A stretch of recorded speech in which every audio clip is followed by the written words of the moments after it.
I spent 35 years in the church choir, my voice a comfort after losing my husband. Then my daughter-in-law, the new coordinator, erased my name, calling me the worst voice. The mayor even publicly agreed. I stood there, shocked, but a cold truth settled in. This wasn't about my singing. Not at all. They think I'm weak, but they're about to learn what a quiet woman will do when pushed too far. Like, share, and let us know where you are listening from. For 35 years, the Holy Cross Church Easter Choir had been my anchor, my sanctuary.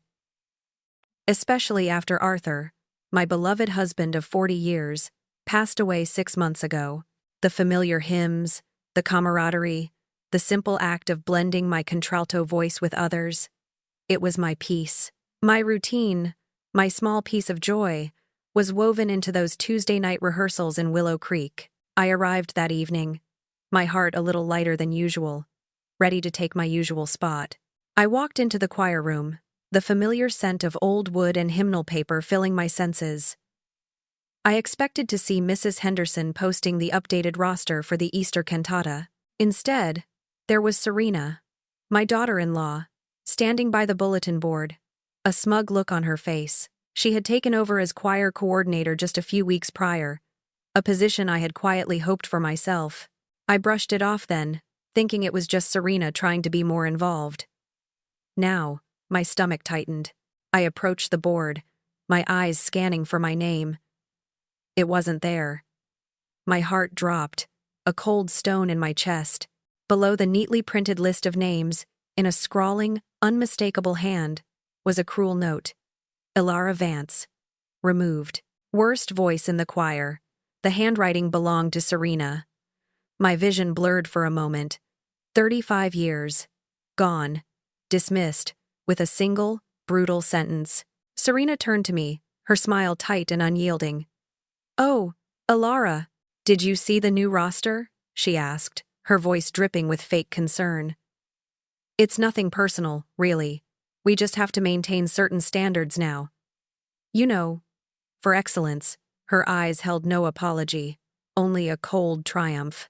I stared at her, unable to speak, the words worst voice echoing in my head. My own daughter-in-law had done this. The humiliation didn't end there.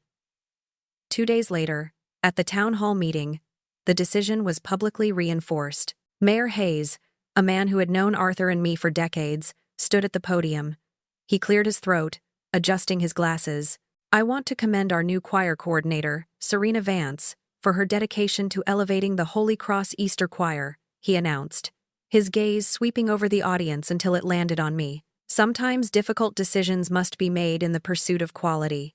Sentimentality, regrettably, cannot override excellence. He delivered the line with a pointed nod in my direction. The room was silent for a beat too long, then a ripple of murmurs. My face burned. It wasn't just Serena's insult anymore. It was the entire town watching me be publicly disgraced. Back home, the silence of my house felt heavier than usual. I felt diminished, a shadow of myself. I sank onto the sofa, the weight of the past few days pressing down. Serena's coldness toward me had been growing since Arthur's passing. It started subtly, comments about my forgetfulness when I misremembered a detail, or dismissive waves of her hand when I spoke. Then came the endless discussions about Arthur's will, about the house, about finances. She always brought it up, always probing, always pushing. I had attributed it to her grief, her own way of coping. But now, it felt different, more calculated. I walked over to Arthur's grand piano, a beautiful antique he had insisted we keep, despite my protests that it took up too much space. My fingers found the keys, playing a familiar melody from an old hymn. Then, I sang. My voice, a rich contralto, filled the living room. It was steady, clear, strong. It wasn't the voice of a worst singer. It was fine, more than fine. Serena's accusation was a lie, a blatant, cruel lie. Just as the last notes faded, the phone rang. It was Agnes Dubois, my dear friend and a former opera singer. She was usually calm, but her voice crackled with fury. "Elara, my God, what is wrong with that woman? I just heard about the choir." Worst voice in the choir? That snake.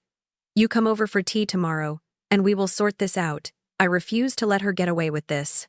Her outrage was a balm, a spark in the darkness. Agnes believed in me.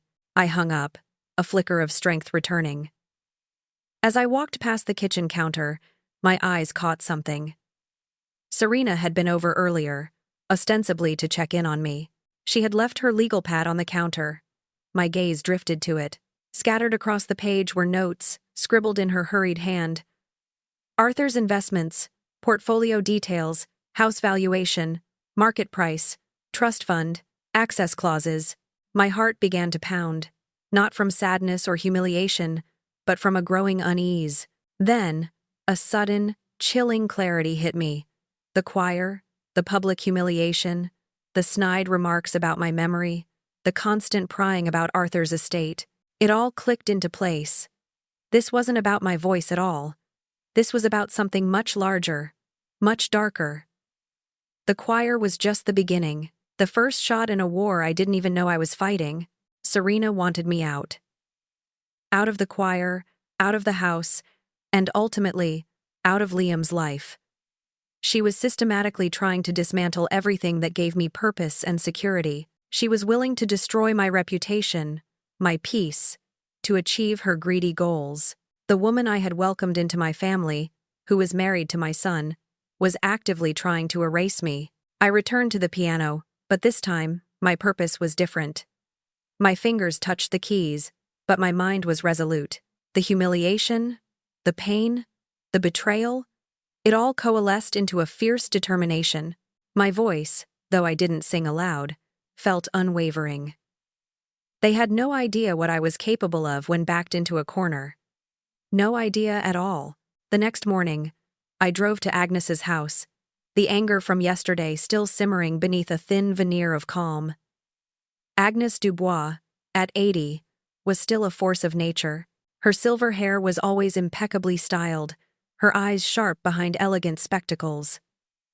A retired opera singer, she had a presence that could fill any room. She greeted me at the door with a hug that was both comforting and firm. "Nonsense, Elara," she declared, ushering me into her cozy living room, where a teapot already simmered. "Worst voice? That's just ridiculous.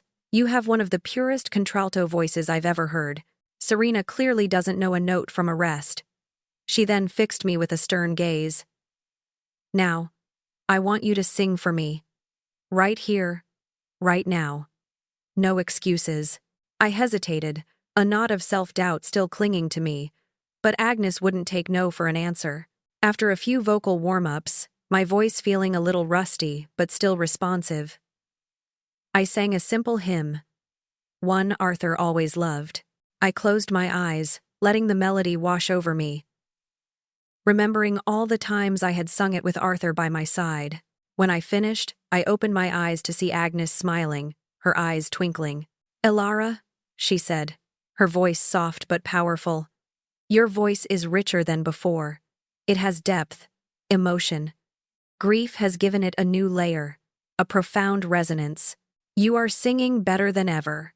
Don't you dare let that woman tell you otherwise." Her words were a lifeline, pulling me out of the abyss of self-doubt. A wave of warmth spread through me, replacing the cold shame. Agnes's validation was exactly what I needed. Just as we were about to pour tea, a car pulled into Agnes's driveway. My heart sank. It was Liam, my son. He walked in, looking uncomfortable, his gaze shifting between Agnes and me. He hugged me, but it felt stiff, forced. "Mom," he started, glancing nervously at Agnes. "Serena's been concerned. She thinks you're not coping well. And, with Arthur gone, she's worried about your cognitive issues." My jaw tightened. Cognitive issues? That was Serena's narrative, her carefully constructed lie. "Liam, what are you talking about?" I asked, trying to keep my voice steady. He fidgeted, avoiding my gaze. "Well, she's noticed you're a bit forgetful lately, and she mentioned you might be making some financial decisions Arthur wouldn't approve of. She just wants to make sure you're okay. And the house, Mom, she thinks it might be too much for you now. Too much upkeep. Before I could respond, Agnes interjected, her voice cutting through the air like a sharp blade. Serena thinks quite a lot, doesn't she? Perhaps Serena should think about minding her own business. Elara is perfectly capable of managing her own affairs, financial or otherwise. Her tone left no room for argument, but Liam just shrugged, clearly brainwashed. Later that evening, after Liam had left, leaving me with a heavy heart and renewed anger, I thought about everything he had said, everything Serena was doing. The next morning, I knew what I had to do. I drove to the Willow Creek Savings and Loan, where Arthur had handled all our finances. I asked to see his will. Mr. Henderson, the bank manager, a kind man who had known Arthur for years, brought out a thick file. There, among the legal documents, was Arthur's will, clearly stating everything was left to me, with specific provisions for the grandchildren's education trust. But tucked inside was also a handwritten letter from Arthur. My hands trembled as I read it. It spoke of his love for me, his hopes for our future, and then, a chilling passage. He expressed concerns about Serena's excessive spending habits and specifically stated he had structured the trust funds for the grandchildren in a way that would prevent any premature access, fearing Serena might try to dip into them. He had known. Arthur had seen through her. He had quietly protected us. A cold, hard truth settled over me. Serena knew. She knew the inheritance structure. She knew she couldn't easily access the money. My removal from the choir wasn't just an act of spite. It was the first public move in a larger, calculated campaign to declare me incompetent.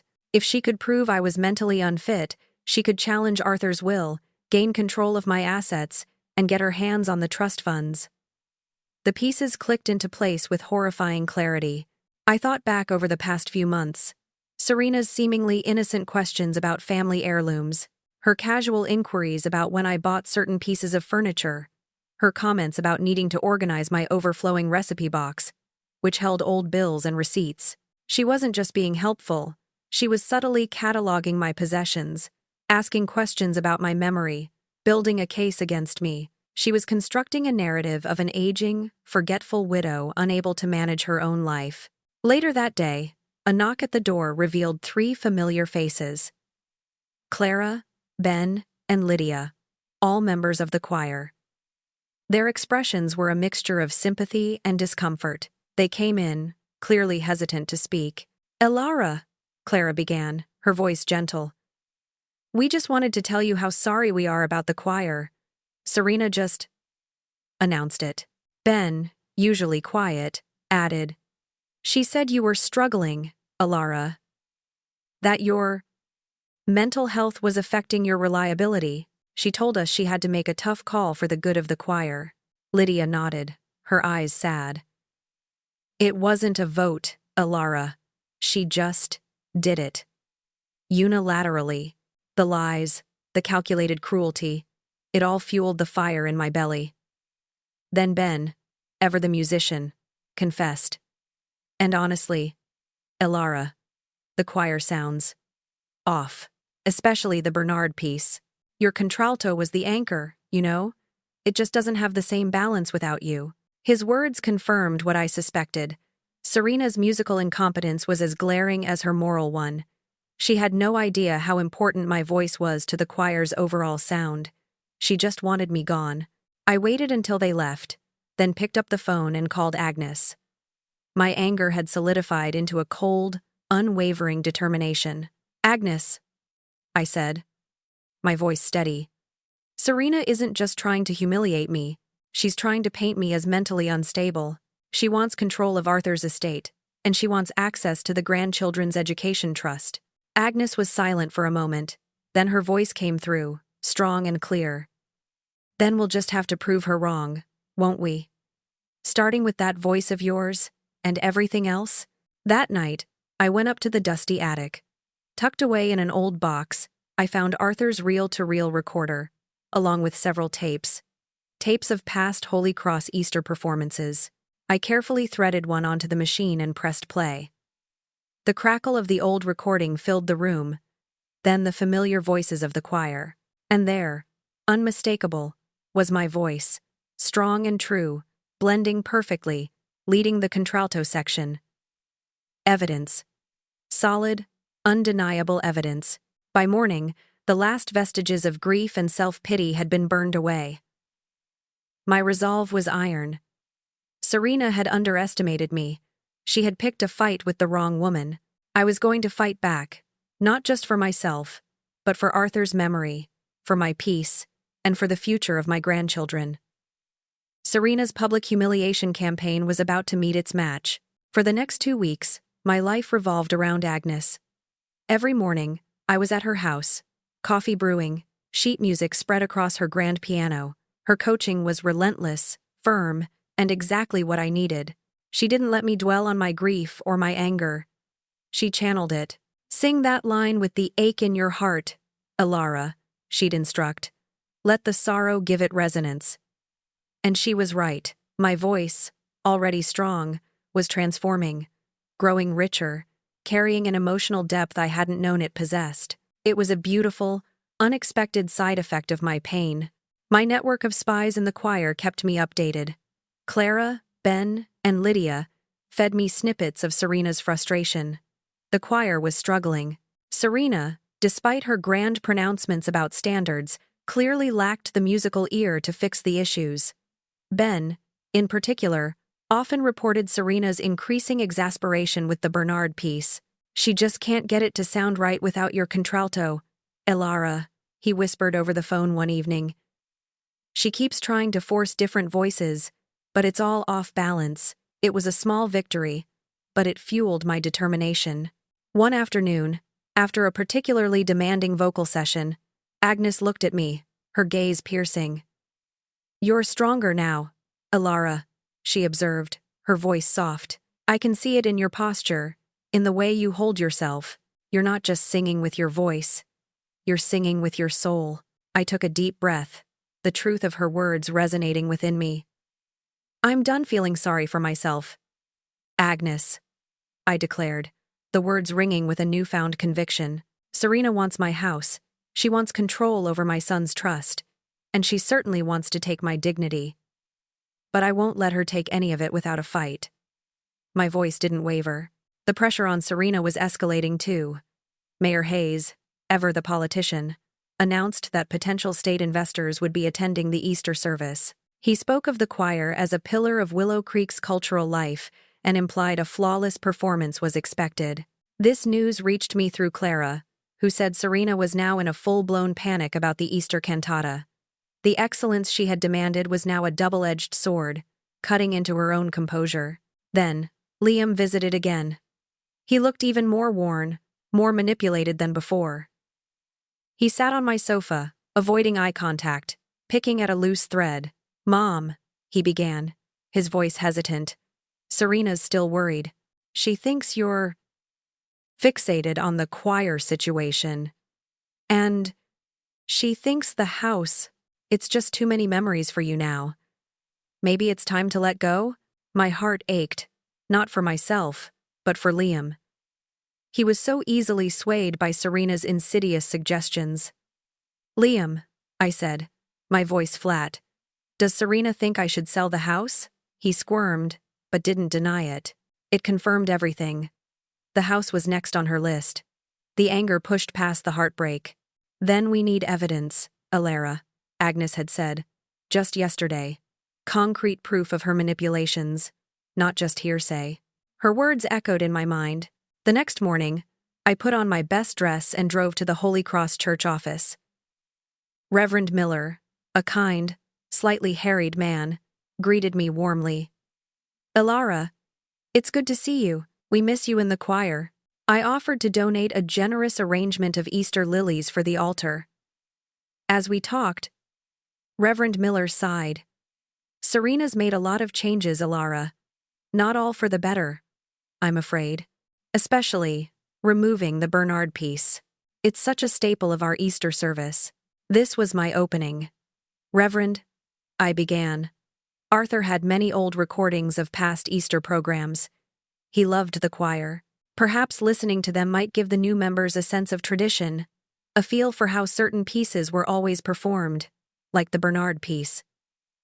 Reverend Miller's eyes lit up. "Oh, Elara, that would be wonderful.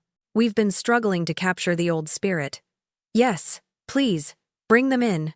I promised to drop them off later that day, knowing the old recordings would reveal the choir's true beauty with my voice, exposing Serena's poor judgment. Back home, my mind raced. Evidence. Concrete proof. I remembered Arthur's meticulous habits, his secret nooks and crannies. I went to his study, to his collection of antique Dickens novels. He always said a good secret was best hidden in plain sight.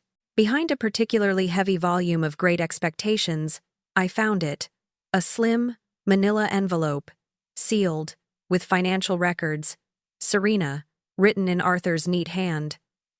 A chill ran down my spine. My hands trembled as I opened it. Inside, I found what Arthur had been quietly compiling: credit card statements, loan applications, and, most damning of all, a private investigator's report. The report detailed Serena's substantial gambling problem, her significant debts, all accumulated long before she ever married Liam. Arthur had known. He had been investigating her, but there was more. The latest document was a recent inquiry from Serena to the bank, attempting to access Liam's trust fund, the fund that Arthur had set up, untouchable until our grandchildren reached college age. She wasn't just after my money, she was after Liam's too, likely to cover her own spiraling debts. Serena's true, greedy motives became horrifyingly clear. This wasn't about love or family. It was about money. Pure and simple. Just then, my phone rang. It was Ben, his voice hushed and urgent.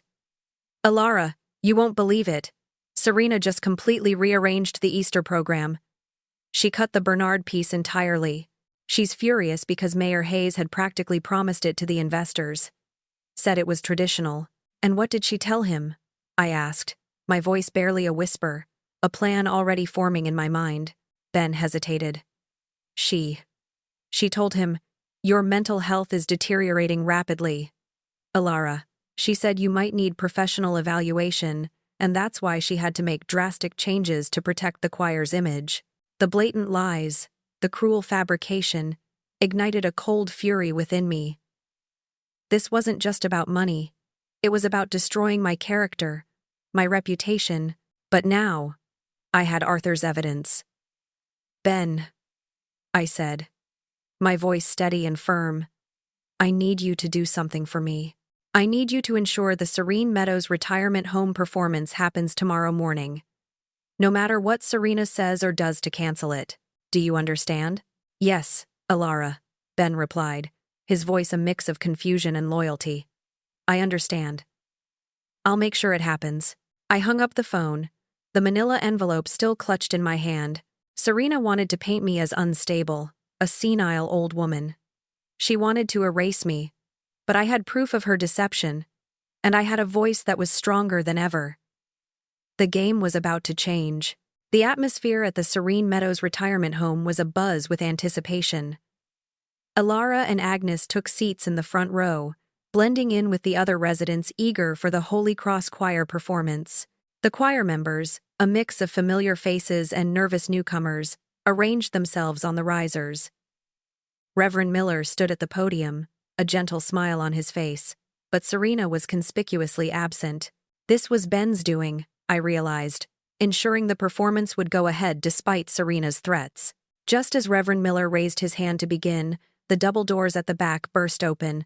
Serena stormed in, her face flushed and twisted with fury. "Reverend Miller," she hissed, her voice cutting through the polite murmurs. "I specifically said we weren't ready to perform. This is completely unprofessional." But the Reverend, perhaps emboldened by the expectant audience, simply smiled serenely. "Nonsense, Serena. Our audience is ready, and so are we. The show must go on." He gave the signal, and the choir began. The first few hymns went well enough, but then came the challenging Bernard piece. Without my strong contralto, the section faltered almost immediately. The harmonies became muddy, the timing uncertain. Serena, who had now positioned herself by the risers, began to flail, attempting to direct with wild, uncoordinated gestures. Her face grew increasingly flustered as the performance disintegrated into an embarrassing mess. The residents exchanged uncomfortable glances. Agnes leaned over to me, her eyes sparkling with mischief. "Now," she whispered, a subtle nudge prompting me. I stood, my heart thrumming with a mixture of nerves and determination. I quietly made my way to the base of the risers. Clara, bless her heart, saw me coming. She stepped forward, a hopeful smile on her face. "Elara, would you mind joining us, just for old time's sake?" she asked, her voice loud enough for everyone to hear. A ripple of murmurs went through the audience. Serena spun around, her face a mask of incandescent fury. "This is completely inappropriate." "Elara is no longer," she began, her voice rising in pitch. But before she could finish, a formidable 90-year-old woman in the front row, Mrs. Finch, cut her off. "Oh, let her sing. I came specifically to hear Elara's contralto. It's the best part of the choir," she declared, her voice surprisingly strong. Other residents began to nod in agreement. Trapped by the unexpected uprising, Serena could do nothing but step aside, glaring. I walked up the risers, my stomach doing a little flip, and took my familiar place. The other choir members greeted me with relief and tentative smiles. I felt the familiar weight of belonging, the sense of my voice being part of something larger. Reverend Miller gave a nod, and the choir, with renewed confidence, began the Bernard piece again. This time, it was different. My voice, transformed by grief and Agnes's coaching, soared. It provided the necessary foundation, the rich, steady anchor for the contralto section. I guided them through the complex harmonies, my years of experience kicking in. The choir found its rhythm, its balance, its soul. When the last note faded, the applause was thunderous. Residents cheered, some even rising to their feet. Mrs. Finch, beaming, declared, "Now that's the Holy Cross Choir I know," and then I noticed it. Several people in the audience were holding up their phones, recording the entire performance. The sight of those glowing screens sent a small thrill through me. This wasn't just a performance for the residents. It was going to spread. Serena's incompetence, and my unexpected return, would be seen by the whole town, and beyond. After the performance, as the residents lingered, complimenting the choir, I saw Serena in a heated, agitated conversation with Reverend Miller. Her face was red, her gestures frantic. She kept glancing over at me. She knew her plan had backfired spectacularly. Ben intercepted me as I was about to leave. "Elara," he said, his eyes wide with excitement. "That was incredible. The other members, we want to have a meeting tonight to discuss." "Serena, can you come?" I smiled. "Yes, Ben. I'll be there." Arriving home, I pushed open the front door to find Liam in the living room. He was sitting on the sofa, engrossed in his phone. The screen showed me, singing the Bernard piece. It was the viral video. He looked up, his expression a mixture of awe and conflict. "Mom," he said, his voice quiet. "You were amazing." My heart ached for him. "Liam," I started. But he cut me off. "George Thompson called me," he confessed, referring to Arthur's closest friend.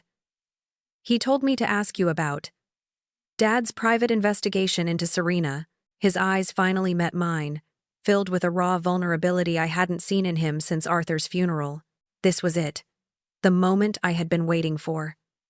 I walked over to Arthur's study, retrieved the manila envelope, and handed it to Liam. "This is what your father found," I said, my voice steady. Liam opened it, his brow furrowing as he read.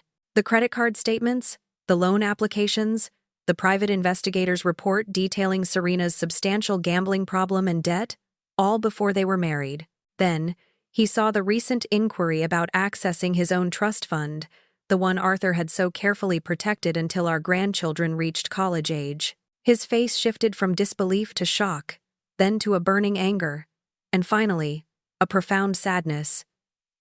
He looked up at me, his eyes glistening. "She's been lying to me," he whispered, his voice hoarse. About everything. The financial issues, her worries about you. Then, the confession that truly broke my heart, yet also solidified my resolve. She even asked me to arrange a psychological evaluation for you. Mom, he admitted. His voice barely audible. She said it was to make sure you were okay, but she made it clear she thought you were losing your mind, that you shouldn't be in control of Dad's estate. He dropped the papers, taking my hands in his. His grip was firm, apologetic. Mom, I am so sorry. I should have listened. I should have seen it. Tears welled in his eyes. First, I'm going to apologize to you properly, for everything.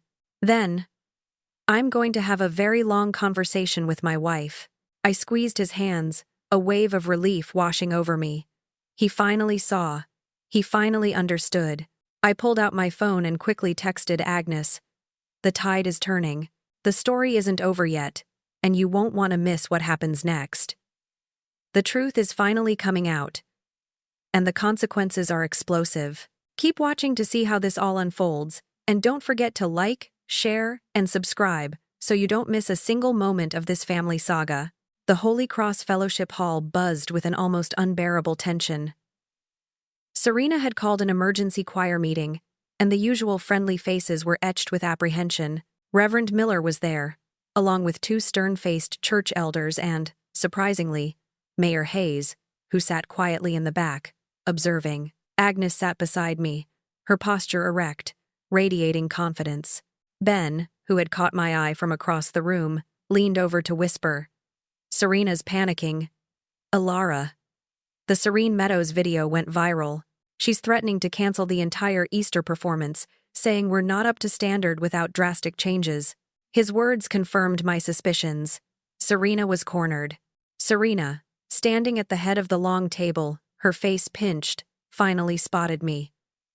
She puffed herself up, trying to regain control. This is a closed meeting for current choir members only, she announced, her gaze pointedly lingering on me. It was a blatant attempt to exclude me, to deny me a voice in my own fate. But Reverend Miller, always fair, interjected smoothly. Actually, Serena, I invited Elara to attend. Given the recent developments, the situation directly concerns her. She has a right to be here. He gestured for me to stay. A small wave of relief washed over me. Clara, emboldened by Reverend Miller's support, spoke up. Serena, many of us are still confused about your unilateral decision to remove Elara. Her voice is irreplaceable. Mayor Hayes, who had been silent until now, chimed in. Indeed, he said, his voice carrying authority. I saw the video of the Serene Meadows performance. Elara's voice was quite exceptional. Serena's face flushed a deep red. She stammered, trying to defend herself. Elara's voice has deteriorated due to grief. It affects her memory, her reliability. I had to make a difficult choice for the choir's reputation. She then tried to pull Liam into it. Even Liam had concerns about his mother's well-being. Just then, the fellowship hall door swung open with a soft thud. Every head turned. Liam stood there, his presence commanding, his expression resolute. He walked in, his gaze fixed on Serena, and declared loudly, Actually, I'm not concerned about my mother's mental state. I'm concerned about my wife's honesty. A collective gasp swept through the room. Liam walked directly to my side, placing a hand on my shoulder. I'm here supporting my mother, he stated, looking around the room, something I should have done from the beginning. My heart swelled with a mixture of pride and relief. My son was finally seeing the truth.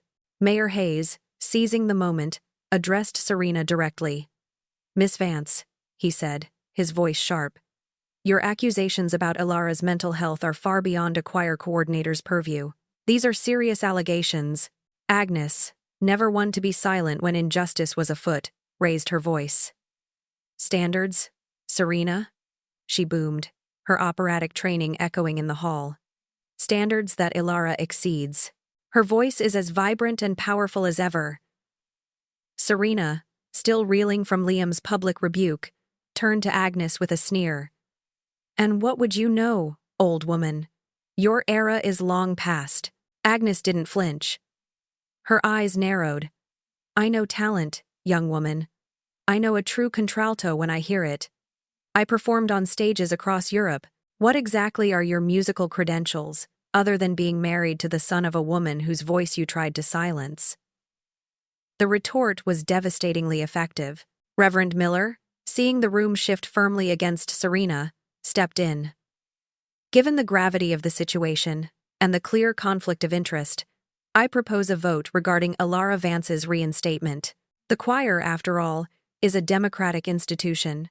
Liam, his voice low but firm, addressed the entire room, his eyes never leaving Serena's. "It's about truth," he said. "And the truth is, you removed my mother from the choir for personal reasons, not because of her voice." He took a deep breath. "I've seen the financial reports, Serena. Dad knew about your gambling debts. He knew how you were trying to access the trust funds." The room fell silent, so quiet you could hear a pin drop. Serena looked as though she had been slapped. Her face drained of color, then flushed an even deeper crimson. "Liam, how dare you bring private matters into this?" she shrieked, her composure completely shattered. "You made it public," Liam retorted, his voice unwavering. "You made it public when you humiliated my mother, slandered her reputation, and tried to have her declared incompetent, all to gain control of our family's assets. That is not private, Serena. That is greed and manipulation." Cornered, exposed, Serena had nowhere left to hide. "Fine," she spat, her voice laced with venom. "Vote. But I refuse to direct a choir that ignores basic musical standards for sentimentality." With a final, furious glare, she stormed out of the hall, threatening, "There will be no Easter performance from me." The door slammed shut behind her, leaving a stunned silence. Ben, ever practical, spoke up. "Reverend Miller, with the director's absence, according to the choir's constitution, leadership reverts to the senior choir member. That would be Elara." Reverend Miller nodded, a thoughtful expression on his face. He turned to the gathered choir members and church elders. "Very well. All in favor of reinstating Elara Vance to the Holy Cross Easter Choir and appointing her interim director for the upcoming Easter service, please raise your hands." Every hand in the room shot up. Unanimous. A wave of profound relief and triumph washed over me. It was done. The choir was mine again. My reputation, restored. Mayor Hayes rose from his seat, walked over to me, and extended his hand. "Elara," he said, a genuine smile on his face. "It seems you have quite a challenge ahead of you. But I have no doubt the Holy Cross Choir will deliver its finest Easter service yet." I shook his hand, my grip firm. The reckoning had come, and I had reclaimed what was rightfully mine. Easter morning dawned bright and hopeful, a stark contrast to the turmoil of the past few weeks. I dressed carefully, choosing Arthur's favorite blue dress, a soft silk that always made me feel strong. Serena had been ominously silent since the choir meeting, a silence that felt heavy with impending trouble. My gut told me she wasn't done. A warning Martha from the church kitchen had echoed earlier. "Watch your back, Elara. That woman has a final desperate move in her, I just know it." At the Holy Cross Church, the air hummed with a mix of reverence and anticipation. The pews were filling rapidly for the special Easter service. I met Ben at the choir room entrance, his face pale and anxious. "Elara," he whispered, his voice tight. "The sheet music for the Bernard piece is gone." My heart gave a sharp lurch, but I forced myself to remain calm. It had to be Serena, her final desperate act. "It's okay, Ben," I reassured him, placing a hand on his arm. My voice, though quiet, held a new, unwavering certainty. "We know this piece by heart. We can do this." Inside the choir room, panic was starting to set in. The newer members were visibly nervous, their eyes wide with fear. But the core choir, those who had sung with me for years, looked to me for direction. I addressed them. my voice clear and firm. Listen, everyone. The music is gone, but that doesn't matter. We are the Holy Cross Choir. We have performed this piece for decades. We will perform it from memory. The feeling, the spirit of the music, that's what truly matters. I then gave specific instructions, particularly to the newer members, on key entrances and difficult passages, reminding them to trust each other, to listen. We quickly practiced the Bernard piece, relying on memory, muscle memory, and mutual support. There were a few shaky moments, but soon, a beautiful sound began to emerge. It was an honest, collaborative, and surprisingly powerful rendition, infused with a raw emotion that printed itself on the memory. As the service began, I saw Mayor Hayes in the front row, flanked by two distinguished-looking individuals, the state investors. My gaze then drifted to the third row, where Serena sat. Her expression was smug, a faint, knowing smirk on her lips. She believed she had won this round. She believed she had silenced us for good. Reverend Miller approached the pulpit, his usual calm demeanor tinged with a slight concern as he prepared to introduce the choir. "Friends," he began, "we have encountered a small setback with our musical selection for the Bernard piece. The sheet music has unfortunately gone missing." He looked at me, a silent question in his eyes. I stepped forward, my posture regal, my voice resonant. "Reverend," I stated, my voice carrying throughout the hushed church, "this choir has been the backbone of the Holy Cross Easter celebration for 50 years. We will not falter now. We sing from the heart, from memory, for the glory of this day." A wave of murmurs, then a collective swell of support, rippled through the congregation. The choir began the Bernard piece. And we sang. Flawlessly. My voice soared, guiding the others, providing the bedrock for the complex harmonies. I led them through every intricate passage, every subtle shift in melody, every difficult middle section, with a passion that came from deep within. It wasn't just a performance, it was an act of defiance, a testament to resilience, a prayer. When the final notes faded, a profound silence descended upon the church, broken almost immediately by a thunderous applause from the congregation. People were on their feet, clapping, some wiping away tears. I glanced at Serena. Her face was slack with disbelief, her smugness completely evaporated, replaced by a horrifying realization. Her sabotage had failed. Spectacularly, Reverend Miller, visibly moved, returned to the pulpit. He briefly announced the missing sheet music, and then praised the choir's incredible perseverance and, specifically, my leadership. Then, Mayor Hayes approached the pulpit, a broad smile on his face. "Friends," he announced, his voice booming with pride, "I am thrilled to share some wonderful news. Thanks to the exceptional talent we have witnessed today, and specifically the extraordinary leadership of Elara Vance, the State Arts Council has approved a substantial grant for a new community music program right here in Willow Creek. And," he added, looking directly at me, "they have specifically requested Elara Vance as its inaugural director." The church erupted in another round of applause. My eyes welled up. A community music program. My dream. Realized.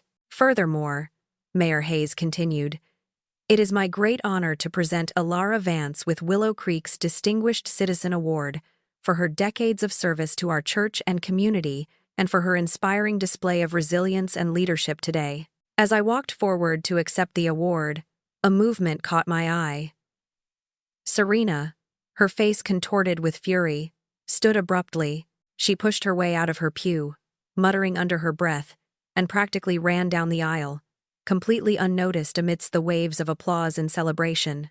She was gone, disgraced, leaving behind only the echoes of her malice. Liam approached me, his eyes shining with pride, a wide, genuine smile on his face. He embraced me tightly. "Dad would have loved this, Mom," he whispered, his voice thick with emotion. He then pulled back, his smile softening. "She's left," he said quietly. "Took her suitcase while I was in the shower. Just gone." I squeezed his hand, a sense of closure washing over me. "Don't be," I said, my voice gentle. "It's better this way. We'll sort things out later, you and I. For now, let's just savor this." Agnes, triumphant, joined us, her arm linked through mine. "Did you see Serena's face, Elara? Worth every minute of our plotting." She winked, and we both laughed, a genuine, joyful sound. Reverend Miller, ever the sage, shared a final, profound lesson. "When someone tries to silence your voice," he mused, "sometimes you discover it's actually stronger than you ever realized." I smiled, looking out at the faces of my friends, my son, my community. "In a strange way," I admitted, "I'm grateful for what Serena did. She tried to label me as the worst voice in the choir, but instead, she helped me find my true voice, the voice of strength, resilience, and purpose." Driving home, the Easter sunlight warm on my face, my heart swelled with gratitude. My mind was already racing, planning my new life. The community music program, checking in on Liam, thanking Agnes again and again. The music of that triumphant Bernard piece echoed in my heart, a melody of redemption, a new beginning, stronger and more certain than ever before.